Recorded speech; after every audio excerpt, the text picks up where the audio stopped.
how then do we start looking at developing those jobs and building those jobs? And I was using a low-hanging fruit, for example, being the restaurant industry, where we're seeing that in South Africa currently, the restaurant industry, predominantly, most of the people that are hired there are people that are either documented or not documented non-South Africans. And a lot of the South Africans... where do you get that statistic?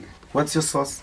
Well, the last time even, I've had the the Department of Home Affairs was here. I've had callers who have been listeners who work within the industry who said, Faith, unfortunately, I work within your sources, people work in the industry. Let me tell you. People that work in the industry who so the labor department would have been your go-to area. So what's interesting about South Africa is that majority of industries, they've got less than 10 dominating companies, whether it's mining, whether it's security, whether it's the restaurant, and so on, hospitality.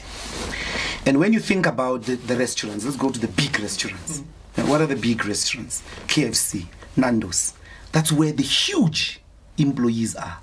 They account for more than 85% of the labor that is working in that space. The foreign nationals are hired in boutique restaurants. There's one restaurant in Sandton that sells food very expensively. But even if you go there, there'll be like 30% of the staff. We've had this exercise. We went. The president of the EFF went, spoke to those people.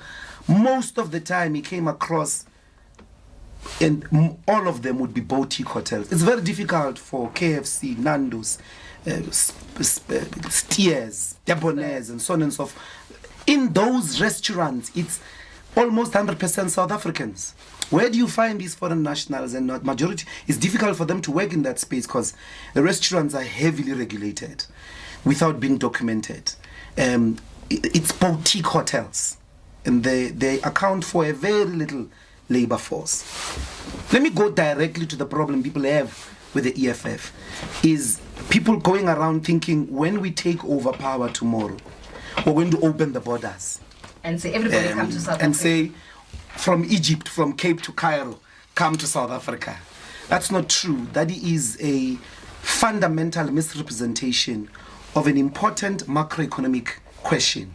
So regional integration. You will never be able to build an economy if you are not concerned about your neighbors.